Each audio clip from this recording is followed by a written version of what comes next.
अस्सलाम welcome back to my channel again. कैसे हैं आप सब लोग? आई होप कि आप सब ठीक होंगे, खुशबाश होंगे। अल्हम्दुलिल्लाह जी हम बिल्कुल ठीक हैं। और जनाब शादी वाला घर हो और ये कैसे हो सकता है कोई प्रॉब्लम ना हो? प्रॉब्लम ये हुई कि मेरी नंद ने जो वलीमे पे ये वाली ग्रे कलर की साड़ी पहननी थी ना, सिल्वर और ग्रे जो भी कलर है, वो टेलर ने एंड टाइम पे आके ना ख़राब कर दी। यानी कि इतनी ख़राब कर दी कि उस बेचारी को ना पूरी नहीं आ रही थी। वो ट्राई कर रही थी, कभी इधर से खींच रही थी, कभी उधर से, लेकिन उसको बिल्कुल भी पूरी नहीं आ रही थी।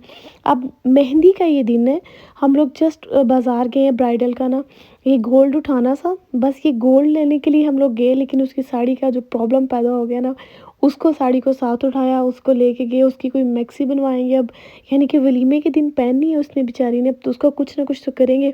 फिर से टेलर के पास लेके गए, टेलर ने कहा अब इसका कुछ नहीं हो सकता, अब आप ऐसा करें कि इसकी मैक्सी बनवा लें। तो जनाब अब हम उसके साथ इनर उसकी मैच कर रहे हैं, उसकी मैक्सी बनेगी। बस जनाब उसके बाद यहाँ से हमने गोल्ड उठाया और उसके साथ का कपड़ा टेलर को लेके दिए।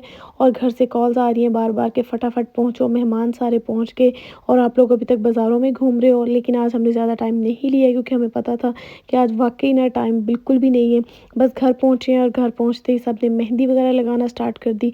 सबसे पहले हमने कहा कि ब्राइडल की मेहंदी लगनी चाहिए, और देखिए अल्हम्दुलिल्लाह इतनी प्यारी मेहंदी लगना स्टार्ट हो गई है। यहाँ पे लग रहा है जैसे कितनी जल्दी जल्दी लग रही है, लेकिन सीरियसली शादी के सारे फंक्शंस ही अच्छे हो गए थे, लेकिन ये जो मेहंदी का दिन था ना, इसमें इतनी ज़्यादा धुंध थी। अभी आप आगे वीडियो में जाके भी देखेंगे, बहुत ज़्यादा ठंड थी।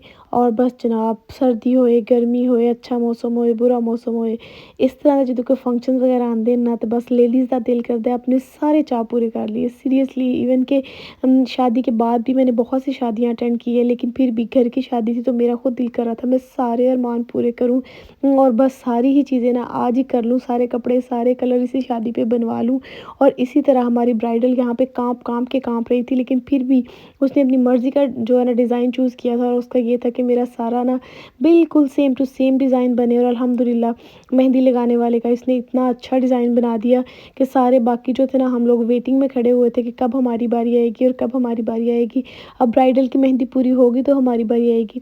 खैर एक टाइम होता था जब कहते थे कि जितना मेहंदी का रंग होता है ना, उतनी ही लड़की की सास उससे मोहब्बत करती होती है। और आजकल की मेहंदियाँ इतनी आर्टिफिशियल हैं, सीरियसली 2 से 5 मिनट लगाते हैं और इतना रंग आ जाता है, इतना कलर निकल आता है ना कि बंदा खुद हैरान हो जाता है। लेकिन कुछ ही दिनों बाद फिर वो रंग सारा उतर जाता है। खैर एनीवेज जनाब यहाँ पे पहुँच गए हैं मेरे मेके वाले। जो भी फंक्शन हो, जो भी कुछ हो, जब तक आपके मेके वाले नहीं ना आते आपको सुकून नहीं आता। एक लड़की जो है ना, मुझे लगता है उसकी कोई भी खुशी जो है ना अधूरी है अपने मेके वालों के बगैर। तो यहाँ पे मेरे मेके वाले पहुँच गए थे और मैं इतनी खुश हो रही थी ना कि शुक्र अल्हम्दुलिल्लाह आप लोग जल्दी आ गए हो। मैं सुबह से इंतज़ार कर रही थी कि कब ये लोग आएंगे। और बस यहाँ मेरी बेटियों की मेहंदी लग रही है, उनकी जो मासी है, उनकी खाला है, वो उनको मेहंदी लगा रही है और मैं बड़ी पुरसुकून थी। शुक्र है अब मासियाँ आ गई हैं, अब बच्चे जाने और उनकी खालाएँ जाने, मैं थोड़ी सी आज़ाद हो जाऊँगी। शुक्र अल्हम्दुलिल्लाह। और जनाब हम लोग रेडी हो गए थे और ये सारा फंक्शन जो शादी का जो हमने घर पे ही अरेंज किया था।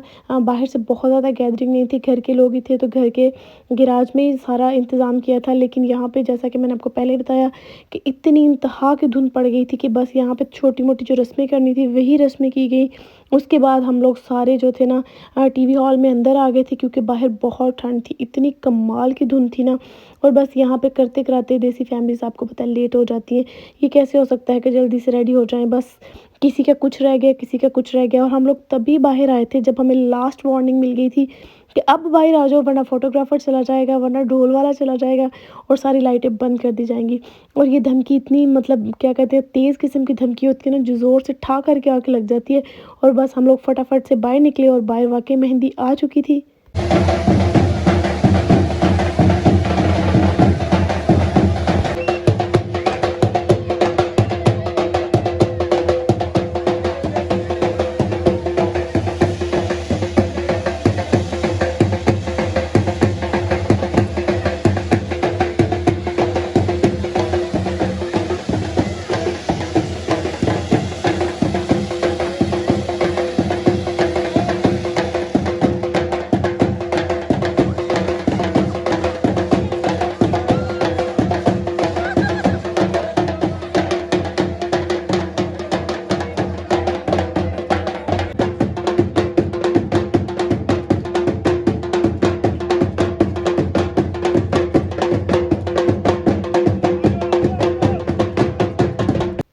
वैसे माशाल्लाह माशाल्लाह से ना पाकिस्तानी लड़कियां बड़ी ब्रेव है। मैं तो हैरान होती हूँ, ये जो अभी आप आतिशबाजियाँ देख रहे थे ना, ये मेरी कज़न्स वगैरह ना सारी अनार जो होते हैं ना आतिशबाजी वाले, वो घुमा घुमा के घुमा रही है, बड़ी खुशी हो रही है। और मैं तो खुद बड़ी एक्साइटेड हो रही थी उनको देख के।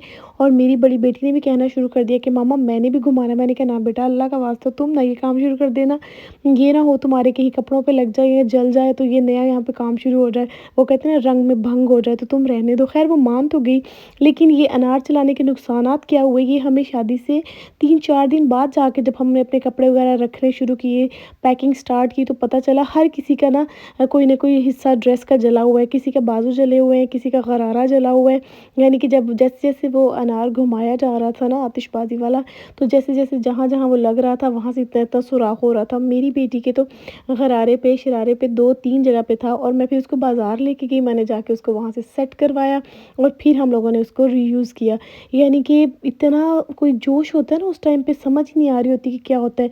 वैसे ख़ैर समटाइम्स मैंने सुना है ऐसे आग वगैरह भी लग जाती है, लेकिन शुक्र अल्हम्दुलिल्लाह हमारा फंक्शन बहुत अच्छा हो गया। और बस यहाँ पे इतनी अच्छी खासी सर्दी बढ़ गई कि हम लोग अपनी ब्राइडल को, कामती को अंदर लेके आए।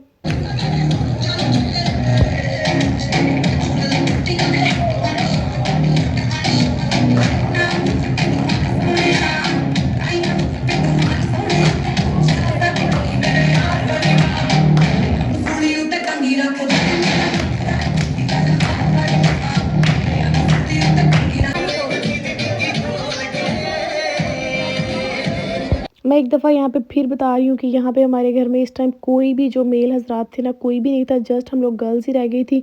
और वो भी सिर्फ़ घर की लेडीज़ थी, बाहर की कोई भी नहीं थी, क्योंकि 1-2 बजे का टाइम था, सब लोग जा चुके थे। और बस यहाँ पे हम लोग लड़कियाँ अपनी एन्जॉयमेंट कर रही थी। यही लग रहा था कि आज का दिन है मेहंदी का, कल तो बारात आ जाएगी, तो बस उसके बाद फिर हमें टाइम नहीं मिलेगा।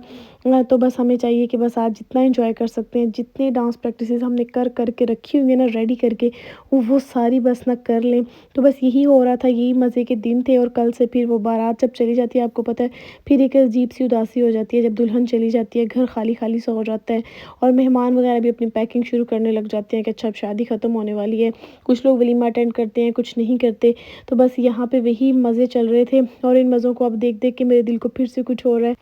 बस वक़्त इतनी जल्दी गुज़र जाता है कि हमें पता ही नहीं चलता, कहाँ हम लोग एक चीज़ के बारे में सोच रहे होते हैं और वो फट से हो भी जाती है। ख़ैर, इस तरह दोबारा बार-बार देखना मुझे बड़ा अच्छा लग रहा है। तो जनाब यही थी मेरी आज की वीडियो। आई होप कि आपको अच्छी लगी होगी, और अगर अच्छी लगी हुई तो कमेंट सेक्शन में अपनी राय का इज़हार ज़रूर कीजिएगा। फिर मिलेंगे, तब तक के लिए इजाज़त दीजिए, और आप लोग मेरा व्लॉग पूरा देखिएगा, अभी कंटिन्यू है। तब तक के लिए अल्लाह हाफ़िज़।